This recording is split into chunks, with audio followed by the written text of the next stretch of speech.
Hi friends, welcome back. तो आज का हमारा वीडियो है how this interview will haunt Nitin Gadkari very bad. ये हमने भी देखी है इंटरव्यू, तो देखते हैं इनका क्या कहना है। और उसमें जो है कुछ कुछ पॉइंट्स वैलिड नहीं थे, मगर कुछ कुछ पॉइंट्स वैलिड थे। तो चलते हैं, शुरू करते हैं। जैनजी में एक शब्द होता है डुलुलु, यानी कि वो लोग जो अपने सपनों की दुनिया में जीते हैं। एक होते हैं ठेठर, जिन्हें कितना भी समझा लो मानते ही नहीं है। और फिर आते हैं हमारे इथेनॉल जी, जो इन दोनों का ऐसा हाइब्रिड मिक्सअप है जैसे पेट्रोल में इथेनॉल और ऊपर से थोड़ा सा पानी। हुआ ये कि गडकरी जी ने एबीपी न्यूज की जर्नलिस्ट मेघा प्रसाद को हाल ही में एक इंटरव्यू दिया, जिसमें मेघा ने बस उन्हीं से वही सवाल पूछे जिन्होंने गडकरी की नींद उड़ा दी। ने बोला ना वीडियो पे जाकर कि भाई जिसको भी प्रॉब्लम है वो मेरे पास आओ, जिसको भी प्रॉब्लम है डीलर के पास जाओ, बताओ मैं हूँ यहाँ पर, अगर कोई परेशानी है मेरे पास आओ। सर, जिस दिन से आपने ये बात बोली है उस दिन से इतने सारी आम जनता अब खड़े होके वीडियो बना रही है, जिनकी गाड़ी सीज हो गई है, जिनकी गाड़ी बंद हो गई। जवाब में देश के रोड ट्रांसपोर्ट मिनिस्टर इतना गोल गोल घूमे, इतना टाल मटोल किया कि आखिर में सवाल पूछने वाली पर ही डेफेमेशन केस की धमकी दे डाली। आप भी तो इथेनॉल के चैंपियन बन के घूमते हो ना सर। नहीं, मैं कोई चैंपियन सर्टिफिकेट मांगने नहीं घूम रहा। ठीक है, ऐसा मैंने कहा। डेफर्मेशन वहाँ बोला था जब कहा गया था कि आपके बेटे की जो कंपनी है उसने बहुत मैसिव प्रॉफिट्स कमाए हैं। उनका कहना था कि आपके नंबर्स गलत हैं, मेरा बेटे ने बहुत लोन ले रखा है और ज़्यादा कंपनी प्रॉफिट नहीं है, छोटा मोटा प्रॉफिट कमा रही है, बट ऐसा नहीं है जैसा आप कह रहे हैं। और मेरी कंपनी जो है एथेनॉल से पहले ही थी, which is correct I believe. ठीक है, आपने क्या कहा? मैं आपको एक मिनट पहले सुन लीजिए। बोलिए। आप आपको स्वातंत्र है कि आप 100% ही कह रहा हूँ। वो बात ठीक है, बताइए। सब मगर सवाल तो आएंगे सर। सवाल का मोदी सवाल यही था कि ब्लेंडेड पेट्रोल जब यूज कर रहे हैं तो माइलेज कम होगी कि नहीं, बस इतना ही पूछा मैंने। आप गलत बोलती हो। फिर समझो, सोशल मीडिया पे हाँ जिन्होंने वीडियो डाले हैं हाँ वो टोटल 53 लोग हैं शुरुआत के। मेरे पास उनके नाम है। ठीक है, मैं इस विषय में ज्यादा नहीं जाना। चलिए वो बदमाश है, कह चुका हूँ। इन्फ्लुएंसर है। लोग इसे बीजेपी का राहुल गांधी और अर्नब वुमन बता रहे हैं। दरअसल 2014 के इलेक्शन से पहले राहुल गांधी ने अर्नब गोस्वामी को एक लंबा सा इंटरव्यू दिया था, जिसमें वो सवालों पर इतना उलझ गए कि उनकी इमेज पूरी तरीके से खराब हो गई और बाद में वो इंटरव्यू लगभग हर जगह से गायब कर दिया गया। और आज वही हाल गडकरी जी का इस इंटरव्यू के बाद हुआ। देखिए, गडकरी जी ने एक चीज़ जो है वो गड़बड़ कर दी थी। उन्होंने कहा था कि जब आप ब्रेक मारते हैं तो इलेक्ट्रिसिटी ज़्यादा जनरेट होती है, दैट्स फाइन, मगर लोगों के पास इलेक्ट्रिक गाड़ियाँ तो है नहीं ना, उनके पास हाइब्रिड गाड़ी हैं। मेजॉरिटी लोगों के पास तो सिर्फ पेट्रोल वाली गाड़ी है, तो वहाँ तो ऐसा कुछ नहीं होगा। फिर क्या होगा? तो ये लोचा था एक है, क्योंकि ये सिर्फ एक मंत्री को नहीं घेरता, एक पूरी फील्ड पॉलिसी की पोल खोल देता है। मेघा ने पहला सवाल सबसे सीधा पूछा। उन्होंने अपनी ही गाड़ी का एग्जांपल दिया कि भाई उनकी होंडा सिटी पहले शहर में 11 से 12 की एवरेज दे देती थी और अब E20 आने के बाद वही गाड़ी सिर्फ 7 की एवरेज दे रही है। देखिए, पॉइंट ये था, इसमें उनका कहना यह था कि आप जाइए डीलर के पास और वहाँ से चेक कराइए। अगर वाकई नज़र आता है, डीलर कंफर्म करता है कि आपकी माइलेज एथेनॉल से कम हो रही है, तो आप हमारे को कंप्लेंट करिए। मगर फिर ये भी कह रहे हैं कि कैलोरिक वैल्यू एथेनॉल की जो है वो कम है, तो इसका मतलब इवेंचुअली तो रिडक्शन होगा, राइट? तो यस, तो काफ़ी गलतियाँ की उन्होंने इस इंटरव्यू में। जबकि ट्रैफिक भी वही है और रास्ता भी वही है। प्रिज्यूम कर रही हूँ कि E20 कंप्लायंट होगी सर। मेरी गाड़ी पहले मुझे एवरेज लगभग 10 से 11 दे रही थी सिटी के अंदर 10 से 11 का एवरेज दे रही थी। आज वो गाड़ी मुझे 7 की एवरेज दे रही है और मुझे समझ में नहीं आ रहा। करेक्ट, ये प्रॉब्लम है। और उन्होंने काउंटर करने के लिए गलत इन्फॉर्मेशन दी थी, अज्यूमिंग कि उनकी गाड़ी हाइब्रिड है, पर उनकी गाड़ी हाइब्रिड तो नहीं है। वो जो लेडी पूछ रही है, उनकी गाड़ी हाइब्रिड नहीं है, उसमें कोई इलेक्ट्रिसिटी की कोई बैटरी नहीं है उसमें। की गलती कहाँ करी है हमने? गडकरी जी ने इसके जवाब में कहते हैं कि भाई आप अपनी गाड़ी की जो एवरेज है ना वो खुद नहीं नाप सकते, ये सिर्फ कंपनी के। ये भी गलत कह दिया उन्होंने कि आप गाड़ी की एवरेज खुद नाप सकते हैं। बिल्कुल नाप सकते हैं। अगर आप एक ही रूट लीजिए, 2-3 बार एवरेज निकालिए, ये सब नाप सकते हैं। क्यों नहीं नाप सकते? ऑथराइज्ड डीलर की मशीन से नापी जा सकती है। आपकी गाड़ी आप सर्विस स्टेशन में ऑथराइज्ड कंपनी के डीलर के पास भेजिए। वहाँ भी कर सकते हैं। वो पैसा लेगा क्या डीलर? I don't know. और वहाँ मशीन होता है, ठीक है, एवरेज अपने आप और मैं अपने गाड़ी में नहीं चेक कर सकते हैं, बिल्कुल कर सकते हैं। एक ही रूट में अगर यूज करें, yes I can do it. ठीक है, उसको एक मशीन होता है, वो मशीन किसी के घर में नहीं होता है, ठीक है। वो वहाँ होता है, वो चेक करिए। पर आप नहीं मानेंगे कि ब्लेंडेड पेट्रोल की वजह से मेरी माइलेज कम हुई है, आप नहीं मानेंगे। तब मानेंगे हाँ, जब आपके पास जाकर वो एवरेज मशीन में रिकॉर्ड आएगा, तब सच। मतलब हाँ, तो हर एक आराम से मान लेगा फिर। हर गाड़ी में जो मीटर सालों से माइलेज बताता आया है, आज देश के ट्रांसपोर्ट मिनिस्टर उसको झूठा बता रहे हैं। शायद भविष्य में आने वाली गाड़ियों में गडकरी जी खुद अपना सरकारी मीटर फिट करवाएंगे, जो चाहे माइलेज कुछ भी दे रहा हो, स्क्रीन पर हमेशा दिखाएगा इथेनॉल जिंदाबाद। और भाई साहब, अगर सच में गाड़ी का मीटर झूठा है तो कार कंपनीज को सामने आकर मान लेना। नहीं, मिस्टर गडकरी का ये कहना कि तुम सिर्फ डीलर से चेक करो, वो बात जो है अलग बात है, मगर खुद भी आप चेक कर सकते हैं। चाहिए कि दशकों से जो मीटर वो गाड़ी में लगाकर बेच रहे हैं वो स्कैम है। पर ना वो कभी नहीं बोलेंगे, क्योंकि उनको भी पता है कि असली गड़बड़ मीटर में नहीं है, इस जवाब में है जो गडकरी जी ने दिया था। और सबसे बड़ी बात, खुद गडकरी जी इंडियन एक्सप्रेस को दिए हुए एक इंटरव्यू में मान चुके हैं कि E20 से माइलेज थोड़ी कम तो होती है। मतलब कि सरकार खुद मान चुकी यस, उन्होंने खुद भी कहा था उसकी कैलोरिक वैल्यू जो है कम है, तो कम होगी माइलेज। है कि 3 से 5% की गिरावट आती है। अब देखिए, दिक्कत इस चीज में नहीं है कि माइलेज गिर रही है, कोई भी सेन बंदा समझ जाएगा। मगर दूसरी बात यह है कि अगर कार मैन्युफैक्चरर ने बोला है कि E20 कंप्लायंट है, तो कोई प्रॉब्लम नहीं आनी चाहिए गाड़ी में। इथेनॉल मिक्स करने से माइलेज कम ही होगी। दिक्कत यह है कि भाई अगर इथेनॉल मिलाकर पेट्रोल डालने से हमारी गाड़ी की एवरेज कम हो रही है, तो भाई पेट्रोल के दाम ही थोड़ा सा कम कर दो, क्योंकि वो भी अब प्योर नहीं है। और उसका उन्होंने ये बोला था कि जब प्राइस बढ़ती है तब तो हम बढ़ाते नहीं है, तो प्राइस घटेगी तो क्यों कम करेंगे। फिर मेघा ने अगला सवाल यही पूछ लिया कि भाई जब इथेनॉल से इंपोर्ट बिल घटा है और सरकार ने इथेनॉल पर एक्साइज ड्यूटी भी कम की है, तो आम आदमी को सस्ता पेट्रोल क्यों नहीं मिल रहा? आप लोगों ने इस साल 10 जून को सर 22% से 30% सेंट्रल एक्साइज भी कम किया है एथेनॉल ब्लेंडेड पेट्रोल पर। ठीक है, इतना आपने छूट दी, इतना सब कुछ अच्छा हुआ, बढ़िया हुआ। पर अब सुनो तो, मेरे सवाल तो सुनो सर, इसके बावजूद भी पेट्रोल के दाम कम क्यों नहीं हुए? यहाँ गडकरी जी ने पता है क्या कहा कि वो सवाल तो भाई आप पेट्रोलियम मिनिस्ट्री से पूछिए। सवाल ये है, ये सब सवाल ठीक है, पेट्रोलियम में से पूछिए, मगर इसका रैशनल भी दिया कि जब बढ़ जाता है तो हम नहीं बढ़ाते तो लॉस होता है हमें, और जब घट जाता है तो हमें प्रॉफिट होता है, तो वो बैलेंस आउट हो जाता है। अब पेट्रोलियम मिनिस्टर को अच्छा पूछो। ये बढ़िया है। अभी आप देखो, आप क्या करती है, हाँ। आप तबला का क्या बजाती है। अरे क्या तबला बजाती? वाह भाई साहब वाह, क्या गजब का कन्वीनियंस है। फिर इनसे पूछा गया कि 170 रुपए लीटर वाला प्योर पेट्रोल कौन भरवाएगा, तो जवाब में फिर वही पेट्रोलियम मिनिस्ट्री से पूछे कह दिया उन्होंने। 170 रुपीज पर लीटर, 170 रुपए प्रति लीटर सर कौन भराएगा गाड़ी में, बताओ। देखिए आप एक काम करिए, हाँ। ये पेट्रोलियम विषय के जितने प्रश्न है ना उसके ऊपर जानकारी मुझे है सब, हाँ। पर मेरा देना उचित नहीं है। आप वो पेट्रोलियम मंत्री से ही बात करें। मतलब पूरे देश में इथेनॉल का ढोल यही मंत्री जी बजा रहे हैं, हर रैली में इनका गुणगान यही कर रहे हैं, खुद को इथेनॉल मैन बता रहे हैं, पर जैसे ही कीमत का असली सवाल आया तो पल्ला झाड़ लिया कि ये तो भाई मेरा डिपार्टमेंट ही नहीं। मतलब ये तो वही बात होगी कि भाई शादी के अंदर दूल्हा भी मैं, बाराती भी मैं, पर जब खाना खराब निकला तो केटरर की गलती है, उससे पूछिए। और जब गाड़ियों के खराब होने की बात उठी तो जवाब और भी मजेदार था। इन्होंने सलाह दे दी कि भाई जिसकी गाड़ी खराब हुई है वो इंश्योरेंस क्लेम कर लो। तो आप पहली बात तो एक काम करिए कि जितने जितने लोग आपको मिलते, नहीं, इंश्योरेंस इस काम के लिए क्लेम नहीं कर सकते, ये तो फ्रॉड हो जाएगा। अगर आपने E20 डाला और आपकी गाड़ी ख़राब होगी तो इट्स नॉट इंश्योरेंस। इंश्योरेंस का उसमें कोई लेना देना नहीं है। एटलीस्ट यूएसए में तो यू कांट अप्लाई इंश्योरेंस।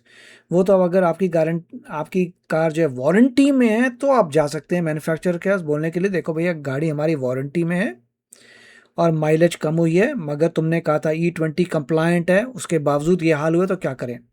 तब आपको कार मैन्युफैक्चरर कहेगा भैया E20 कंप्लायंट है तो आपका इंजन ख़राब नहीं हो रहा, हाँ माइलेज कम आएगी, उसकी गारंटी हम नहीं ले सकते क्योंकि वो तो होता नहीं है, and they will be right. तो बेसिकली आपको कोई प्रोटेक्शन नहीं है। क्यों? अगर गाड़ी खराब हो रही है तब यस वारंटी में है तो मैन्युफैक्चरर कुछ कर सकता है, अदरवाइज नहीं। वो भी तब अगर आपकी गाड़ी E20 कंप्लायंट है। उनको कहिए कि आप डीलर के पास जाकर रजिस्टर करके उसका चेकिंग करके ठीक करिए। है। आपकी गाड़ी गारंटी पीरियड में है, आपका इंश्योरेंस आप सारी गाड़ियां तो नहीं है ना गारंटी पीरियड में, वो भी उसने पूछा था, तो ये तो गलत हो गया। आपकी गाड़ी गारंटी पीरियड में, हाउ डू यू नो भाई मेरी गाड़ी गारंटी पीरियड में है? सारी गाड़ियां तो नहीं है गारंटी पीरियड में। के पास है। हाँ। और उसमें कुछ भी होगा तो कंपनी उसके लिए जिम्मेदार है। मतलब भाई साहब अगर मैंने हेल्थ इंश्योरेंस करवा रखा है तो क्या मैं सल्फास पी लूं, चूहे मारने की दवाई खा लूं, ब्रह्मोस मिसाइल की नोक पर बैठ जाऊं, या फिर सोनम वांगचुक के साथ अनशन पर बैठ जाऊं, क्योंकि मैंने तो इंश्योरेंस करवा रखा है। मतलब आप बिना पूछे हमारी गाड़ी में ऐसा फ्यूल डाल दो जिसके लिए वो बनी नहीं है, और फिर जब गाड़ी खराब वही अगर तो आपकी गाड़ी E20 कंप्लायंट नहीं है फिर तो आप गए, फिर तो आपको गवर्नमेंट के अगेंस्ट बात करनी पड़ेगी कि ये क्या चक्कर है। हो तो इंश्योरेंस कंपनी के आगे हाथ फैलाते रहो कि मंत्री जी का तो इसमें कोई हाथ नहीं है। और जब बात टोयोटा जैसी गाड़ियों की चली तो मेघा ने कहा कि भाई ये तो जापानीज कंपनी है, और जापान में तो पेट्रोल में सिर्फ 2% के आसपास इथेनॉल होता है। सर आप टोयोटा हाँ, मगर यूएसए में भी टोयोटा है, वहाँ पे 10% होता है, 10% तो ऑल इज ओके। की बात करें, जापानीज कंपनी है। आपको मैं बता दूं कि जापान भी अभी तक 2% ही इथेनॉल ब्लेंड किया है, जापान ने नहीं किया, उससे आगे सर। इस पर गडकरी जी ने फरमाया कि जापान में तो पेट्रोल आसानी से मिल जाता है, उन्हें फ्यूल इंपोर्ट करना या फिर इथेनॉल मिलाने की जरूरत ही नहीं। जिस देश में अगर फ्यूल अवेलेबल है, हाँ, तो डालते हैं, वो सस्ता है, वो इथेनॉल यूज नहीं करते। मगर ये पॉइंट नहीं है भैया, उनको वो जो मेघा जी कह रही हैं वो कुछ और पॉइंट कह रही हैं। वहाँ तो फ्लेक्स फ्यूल इंजन भी नहीं है सर। जरूरत नहीं ना उनको, क्योंकि उनके पास अगर कल हाइड्रोजन सरप्लस हो गए तो काय के लिए करेंगे। अब ये सुनकर सर पकड़ लीजिए, क्योंकि सच ये है कि जापान अपना करीब 97% फ्यूल इंपोर्ट करता है। यानी देश का ट्रांसपोर्ट ओह मिनिस्टर माय दुनिया गॉड। के सामने एक ऐसी बात बोल रहा है जो सिरे से गलत है। और यही भाई साहब हमें बता रहे हैं कि भाई हमारी गाड़ी का माइलेज कैसे नापा जाए। मेघा ने फिर डायरेक्टली पूछ लिया कि भाई आपके बेटे की कंपनी को एथेनॉल ब्लेंडिंग के बाद बहुत बड़ा फायदा हुआ है, क्या आप इस पर कुछ कहेंगे? वो भी लोग कह रहे हैं आपके बेटे निखिल गडकरी जी के बारे यहाँ में। तो डिफॉर्मेशन की बात आ आपके गई। बेटे की जो कंपनी है सियान एग्रो, उसकी नेट प्रॉफिट यहाँ पे तो उन्होंने डिनाई कर दिया, ऐसा कुछ है ही नहीं। निकाल दी है कि 5 करोड़ के आसपास की नेट प्रॉफिट से लेकर 225 करोड़ तक इनकी नेट प्रॉफिट पिछले 5 सालों में 4500% ऊपर बढ़ गई है। ये भी वो कह रहे हैं कि आपकी कंपनी की रेवेन्यू 17 करोड़ से 510 करोड़ एक साल में बढ़ गई है। इसीलिए सवाल उठ रहे हैं। और यहाँ पर जो गडकरी अब तक हर सवाल को हंसकर टाल रहे थे, वो अचानक से सीरियस हो जाते हैं और सीधा Defamation बोलते हैं पे कि मैं आते आप पर डेफेमेशन केस कर सकता हूँ। सवाल उठ एक रहे बात हैं। बताओ, हाँ अगर कोई बात झूठ बोलने से डिफेमेशन केस होती है, हाँ आपने जो पढ़ा इसके ऊपर मैं आपके ऊपर डिफेमेशन केस भी कर सकता हूँ। कर सकते हैं, एक बात आप झूठ बोल रही है। यही अवेलेबल है। अब ये मामला क्या है, इसको थोड़ा ठीक से समझते हैं। गडकरी जी 2014 से देश के रोड ट्रांसपोर्ट मिनिस्टर हैं और तब से इन्होंने इथेनॉल को अपने पूरे करियर का सबसे बड़ा मिशन बना रखा है। और ठीक इसी दौर में उनके परिवार की नागपुर वाली पुरानी एग्रो कंपनी जो है वो दोबारा से जिंदा हुई, जिसका नाम है सियान एग्रो, जो अब उनके बेटे निखिल के हाथ में है। कैपिटल मार्केट जैसे पोर्टल्स के मुताबिक इस कंपनी का रेवेन्यू जून 2024 में सिर्फ 18 करोड़ था, जो एक ही साल में जून 2025 तक 523 करोड़ पहुंच गया। यानी कंपनी का स्टॉक कुछ ही महीनों में 2100% देखिए, पॉइंट ये है कि कंपनी अगर पहले से बनी हुई है, उसके बाद लाइफ में कुछ चेंजेस आते हैं, एथेनॉल की डिमांड बढ़ती है और किसी को प्रॉफिट हो जाता है, तो उसकी गलती नहीं है। अब पॉइंट ये है कि एथेनॉल अप्रूव किया, एथेनॉल जो है हर कंट्री में आई होप कि थोड़ा ब्लेंड होता है, मगर यहाँ पे इशू है 20% इज़ टू मच, चक्कर ये पड़ रहा है। और मगर ठीक है, अगर ऐसा कुछ अप्रूव करेगा तो यस उनको प्रॉफिट होगा, मगर ये कंपनी पहले से थी।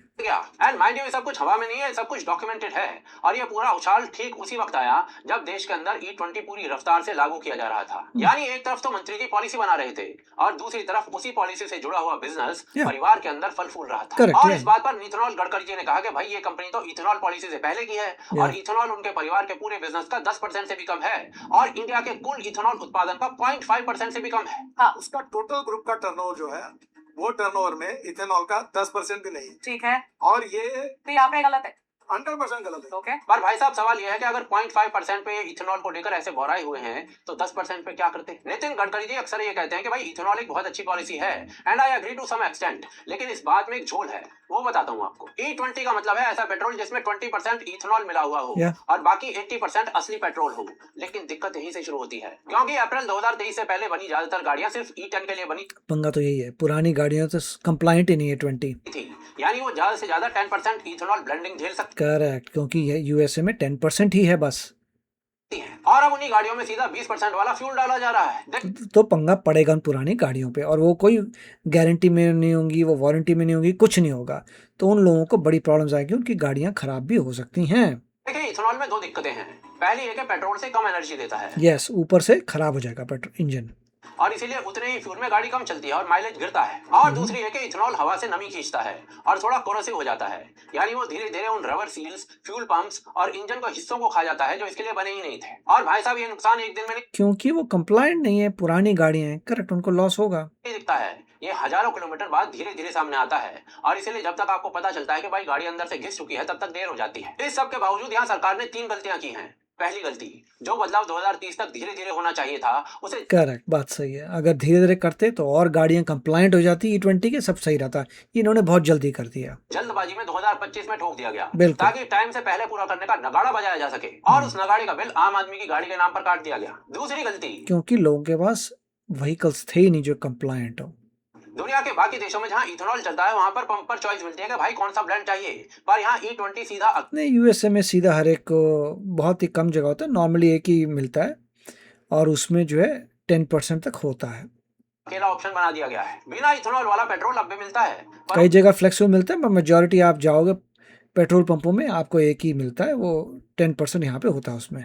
वो E20 से 40 से 50% ज्यादा महंगा है और ज्यादातर लोगों को पता तक नहीं है कि वो मांगा भी जा सकता है। और तीसरी गलती, यह पूरा बदलाव लोगों को ठीक से बताए बिना कर दिया गया है। लेकिन इन सारी बातों के बावजूद गडकरी जी जो भी आज इथेनॉल के मुद्दे पर बोल रहा है उस पर केस ठोक रहे हैं। हो सकता है अगला नंबर मेरा हो। पर बात भाई साहब इतनी सी है कि अगर आपकी पॉलिसी इतनी ही सक्सेसफुल है तो ये सब करने की जरूरत क्या आन पड़ी है। E20 पर जो ARAI की जांच रिपोर्ट बनी थी उसे आज तक सबके सामने क्यों नहीं रखा गया है। और जब ये पूछा गया गडकरी जी से तो उनका जवाब था कि RTI लगा लो। इसके लिए गवर्नमेंट के 10 डिपार्टमेंट है, राइट ऑफ इंफॉर्मेशन में, ठीक जिसको है। तो निकालना निकालिए। ठीक है। यानी भाई साहब आप करोड़ों लोगों की गाड़ी के अंदर बिना उनको बताए मिलावटी पेट्रोल डाल सकते देखिए, इसमें से एक ही पॉइंट था कि सभी गाड़ियाँ E20 कंप्लायंट नहीं है तो उनको लॉस होगा हो। और हमें इससे रिलेटेड रिपोर्ट देखने के लिए भी दफ्तरों के और माइलेज तो कम होगी। चक्कर काटने पड़ेंगे। एंड भाई साहब अल्टीमेटली इस सब का जो लॉस है ना वो बीजेपी को हो सकता है। और ये बात मैं हवा में नहीं बोल रहा हूँ, Yeah. ये सर्वेज में साफ साफ दिख रहा है। लोकल सर्कल्स के सर्वे में 53% पेट्रोल गाड़ी चलाने वाले लोगों ने इस पूरे रोल आउट को डिजास्टरस या फिर इनएफेक्टिव बताया है। Yes, और yes. पुरानी गाड़ी चलाने वाले 66% लोगों ने माना है कि माइलेज जो है वो 10% से ज्यादा गिरी है। पर इसका सबसे बड़ा झटका सी वोटर के सर्वे में मिला है, जहाँ खुद देखिए, बात ये सही है कि अगर किसी की पुरानी गाड़ी है और अब उसकी गाड़ी ख़राब हो रही है तो वो उसको प्रॉब्लम आएगी, वो वोट अपना चेंज कर देगा क्योंकि वो बोलेगा देखो मेरी पुरानी गाड़ी थी, तुमने सत्यानाश कर दी। जिसकी नई गाड़ी है जो E20 कंप्लायंट है वो बोलेगा मेरी माइलेज कम हो गई तो उसको भी प्रॉब्लम आएगी। तो यस, वोटर्स को परेशानी होगी, इसमें कोई दो राय नहीं है। के 52% वोटर्स ने कहा कि वो E20 अपनी गाड़ी में नहीं डलवाना चाहते। और यही एक बात है जो मुझे इस आम बीजेपी समर्थक के बारे में अच्छी लगती है।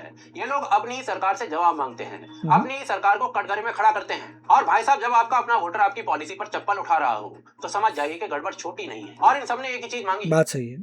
75% से ज्यादा लोगों ने कहा कि भाई हमें चॉइस दो, E20 डलवाना है या फिर प्योर नहीं, मगर प्योर वाली बहुत महंगी होगी, फिर पंगा पड़ जाएगा कि पेट्रोल तो बहुत महंगा है। पेट्रोल डलवाना है। ये हमारी चॉइस होनी चाहिए। यानी बात सिर्फ इतनी सी थी, पर बदले में मिला माइलेज का झूठ, कीमत पर पल्ला झाड़ लिया गया और सवाल पर धमकी दी गई। अब आप सोचेंगे भाई ये सवाल तो विपक्ष को उठाने चाहिए थे, वो कहां पर है। तो असली दिक्कत यहीं पर है। हमारा विपक्ष इतना नल्ला है और इतना एंटी हिंदू रुख अपना चुका है कि अब आम आदमी उसे सीरियसली लेता ही नहीं है। हर मुद्दे पर देश को गलत और दुश्मन को सही ठहराने की जो आदत उनकी पड़ चुकी है उसने उनकी साख को इतना गिरा दिया है कि जब वो कोई सही मुद्दा भी उठाते हैं तो लोग मान लेते हैं कि भाई इसके पीछे भी उनका कोई एजेंडा होगा। ऊपर से दिक्कत ये भी है कि ये लोग जितना बड़ा मुद्दा होता है उससे 50 गुना ज्यादा एम्पलीफाई करके दिखाते हैं, जिससे वो झूठ लगने लगता है। मतलब इनकी हालत ये हो चुकी है कि सामने खुला गोल पोस्ट पड़ा है, गोलकीपर भी हट चुका है, फिर भी ये गेंद को उठाकर स्टैंड में मार आते हैं। और इसका सीधा नुकसान ये होता है कि E20 जैसे असली मुद्दे जो सीधे आम आदमी की जेब से जुड़े हुए हैं वो ढंग से उठा नहीं पाते हैं। देखिए, इथेनॉल एज अ पॉलिसी बुरा नहीं है, फ्यूचरिस्टिक है, दिक्कत इंप्लीमेंटेशन में है। एंड ऐसा नहीं है कि गडकरी ने पिछले 10 सालों में अच्छे काम नहीं किए हैं। इसलिए गडकरी जी मुझे आपसे बस इतना कहना है कि काम करने का दम आप में है, ये पूरा देश जानता है। आपके एक्सप्रेसवे और हाईवेज की गवाही देते हैं, पर इस बार आप एक ऐसी नाव में बैठ गए हैं जिसमें आपने खुद ने छेद कर रखा है। और अगर वक्त रहते आपने इसको हल्के में लेना बंद नहीं किया तो याद रखिए ये नाव डूबने में ज्यादा टाइम नहीं लेगी। देखिए, बहुत अच्छे पॉइंट्स हैं इसमें और मेन पॉइंट यही था कि बहुत जल्दी ये पॉलिसी आ गई। जिन लोगों की पुरानी गाड़ियाँ हैं उनको लॉस होगा। आपकी गाड़ी पुरानी है, E20 कंप्लायंट नहीं है, आपको सिर्फ मिल रहा है 20% एथेनॉल वाला, तो आपकी गाड़ी में प्रॉब्लम्स आएंगी और आप कुछ नहीं कर सकते क्योंकि वारंटी पीरियड में तो है ही नहीं। अब जिनकी वारंटी पीरियड में यस, अगर E20 कंप्लायंट है तो इतना ज़रूर है कि अगर गाड़ी ख़राब होती है तो आपको ठीक करा के को दे देगा, मगर माइलेज आपकी कम होगी। तो गवर्नमेंट को एक्चुअली साफ साफ बोलना चाहिए था कि देखो भैया, माइलेज जो है कम होगी और गाड़ियाँ ख़राब होगी। और अगर वो ये बोलते तो सारा प्लान फ्लॉप हो जाता। तो झोल तो पड़ा हुआ है और लोगों के पास ऑल्टरनेटिव नहीं है। मतलब पुरानी गाड़ी किसी की वजह से वो तो फंस गया। पुरानी गाड़ी है, पेट्रोल एक ही मिल रहा है, 20% वाला करेगा क्या, उसकी गाड़ी ख़राब होगी, इट्स अ बिग प्रॉब्लम। जिसकी गाड़ी वारंटी में है दे आर फाइन, मगर उनको थोड़ा माइलेज कम हो जाएगी, ये भी लोचा है। तो यस, कई लोग होंगे जो से परेशान होंगे। यस, समझ सकते हैं कि एथेनॉल से कंट्री को फ़ायदा भी हो रहा है और जैसे स्ट्रेट ऑफ हॉर्मुज़ में प्रॉब्लम्स हो रही हैं, अभी प्रॉब्लम तो आती रहेगी पेट्रोल की, तो पंगा तो है। अगर ये ध्यान से करते, 5 साल बाद आता और क्लियर करते भाई मेक श्योर करो कि सारी गाड़ियां जो हैं ऑलमोस्ट E20 कंप्लायंट हो गई हैं, तब अगर लेके आते तब बहुत बढ़िया होता। मगर इन्होंने, मुझे लगता है कि प्रॉब्लम क्रिएट करा दी है। आप बताइए इसके बारे में आपके क्या विचार हैं। मिले अगले वीडियो में। Take care, bye bye.